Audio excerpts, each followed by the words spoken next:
So I do tacos all the time. It's like one of my favorite things to cook. I love playing around with it because every taco you create, it's kind of a little bit different. Tri-tip is a fun thing to think about doing tacos with because traditionally it's served as more like of a steak or a roast cut, but really it's got so much flavor in it and it's so tasty that I like to actually slice it thin and then break it up and kind of chop it and make tacos out of tri-tip.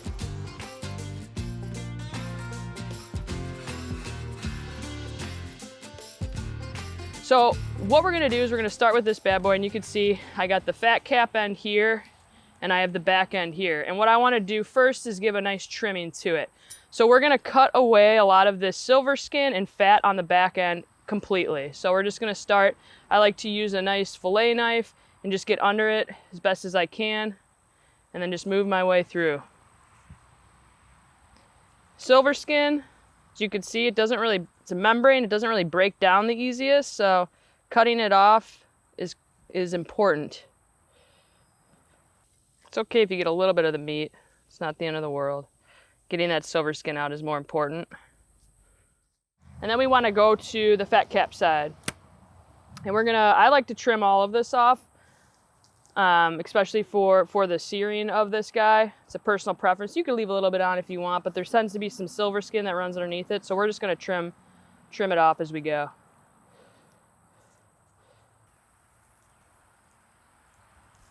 You can kind of pull it back as you go.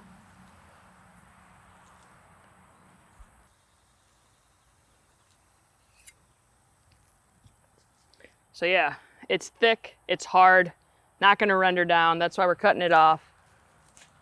So we go and slice this bad boy for our tacos. We don't want to have to deal with any of that. Bottom looks good, top looks good. Ready to make our rub and get this beautiful tri-tip marinated. We're gonna be doing a coffee-chile rub. I love this rub. So it's gonna first start with some ground coffee. We did a dark roast today. That'll give a nice rich aroma to it. Then we're gonna go to ancho chili powder. You're gonna get a little heat there from that. A little bit of sweetness, light brown sugar. That's gonna help bring out the sweetness of the meat. We got some cumin for some earthy tones. Some sweet paprika, again, to get a little bit of sweetness in there, and color. Paprika is a great ingredient to give color. And then, of course, as always in any rub, a little bit of salt. Salt will bring out all the different flavors that we just put together. So I wanna kind of break this down a little bit and mix it up. And this is gonna be an awesome rub for our tacos and our tri-tip. All right, let's get this rub on this tri-tip. We're gonna start with the non-hero end. So the hero end, again, is the side that we cut that thick fat cap off of. We're gonna flip it over and we're gonna get a good portion on here. You could be generous. Once this hits the grill, it's gonna plump up. So you're gonna have a nice thickness to it, so we can be generous on the rub. And just kind of rub it in. I love the coffee component because you get the bold notes from that. You get some chocolate a little bit from it, which is really sweet. But I really encourage people to get creative with their rubs because it really adds different notes to that end. When you get that beautiful piece of cut for the tri-tip on the grill and it sears, it adds that crust to it. And so when you go to slice it and you mix it all together and you put it in your taco, it pairs really well, with your other ingredients. So it's always important to think about rubs you can use and getting creative with them and not just doing salt and pepper. One thing that I love to do is let this rub marinate on it. You could do 4 hours, you could do 24 hours, overnight. The sugars in the rub will naturally melt down into the meat and marinate it as it goes. So I'm gonna go throw this in the fridge and get my grill ready for later on.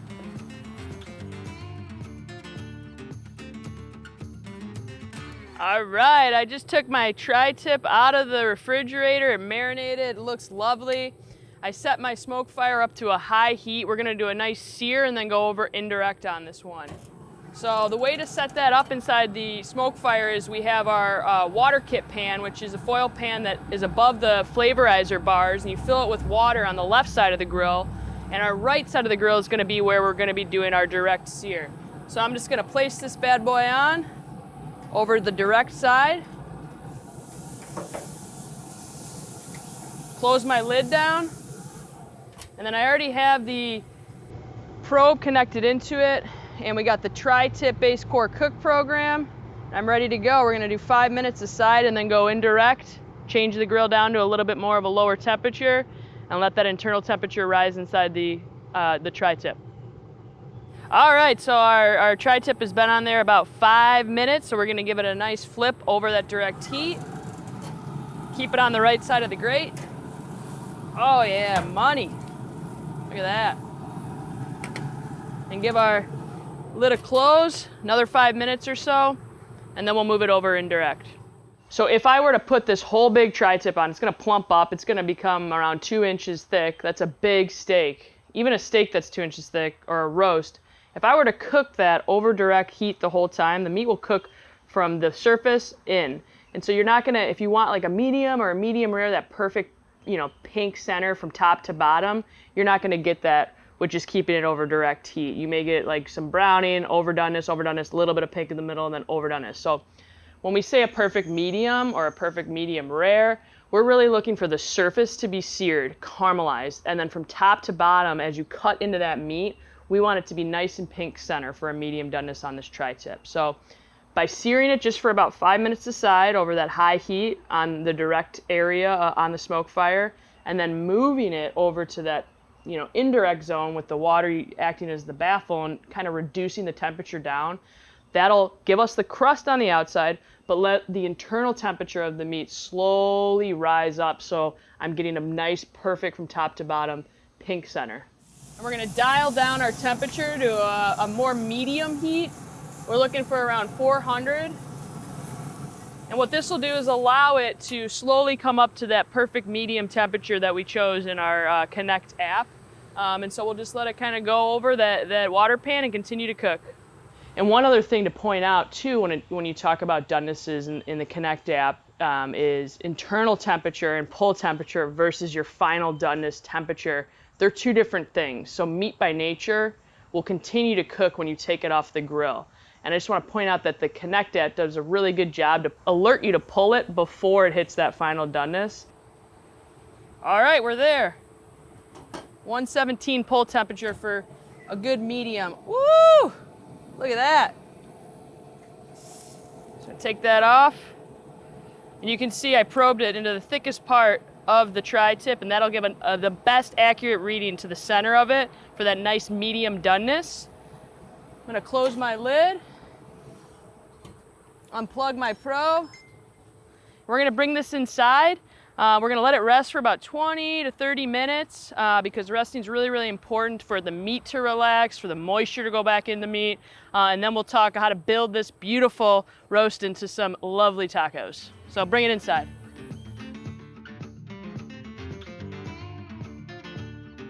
So we have a lovely mixture of vegetables here. We have some red onion, some red bell, and some green poblano peppers. So we're gonna throw these in here in our awesome veggie basket over that direct heat on the right side of the grill. The veggie basket has been preheating. I'm gonna go for a dump here. Oh yeah. So the key is to allow the veggie basket to preheat for about 5-10 minutes. I'm gonna kind of spread it out.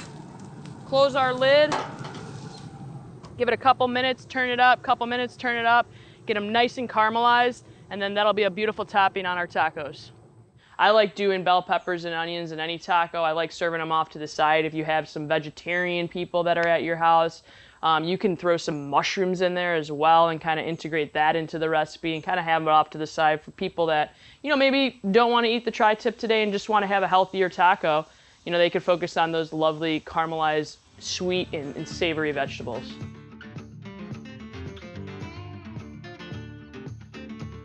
So you first want to find which way the grain of the meat is running in the actual cut, and then you want to slice against it. So for this one, it's really easy to see. You just kind of with your hands separate, and you could see that it's running this way, and you could actually see it up here too.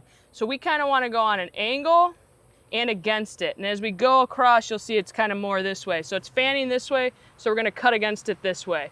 The reason we cut against the grain is because it breaks those muscle fibers up. If you go with the grain and you're cutting with it, like this, it's actually gonna be really chewy when you go to eat it. So for tacos specifically, we're gonna go with a thinner slice. If you're serving this as a steak, you probably are a roast, which traditionally is used for, you go with a thicker slice. So for this case, we're gonna go with that thinner slice, and then we're gonna kind of chop it all up and, you know, build it up into our tacos. So let's get started on this end first. Give it a nice end cut there. Ooh, we can see where our probe is. And just start slicing it as thin as you can go. Oh, that's a beautiful medium doneness.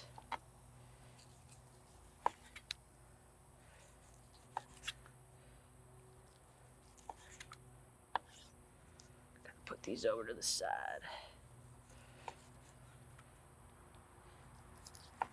So first we're gonna just get the tri-tip sliced into pieces. All right, now that we have it all sliced, I like to take these end pieces, kind of put them to the side and focus more on the middle slices. What I'm gonna do is stack up about 3 of them, and we're gonna come down on them, and then we're gonna come across.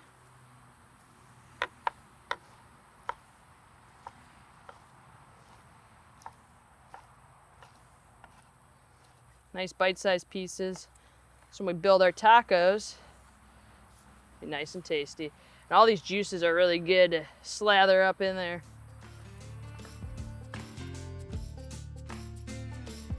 My favorite way to build this tri-tip, coffee rub tri-tip taco, first is starting with a slightly grilled corn tortilla. You'll get a little bit of a crunch from that, which is nice.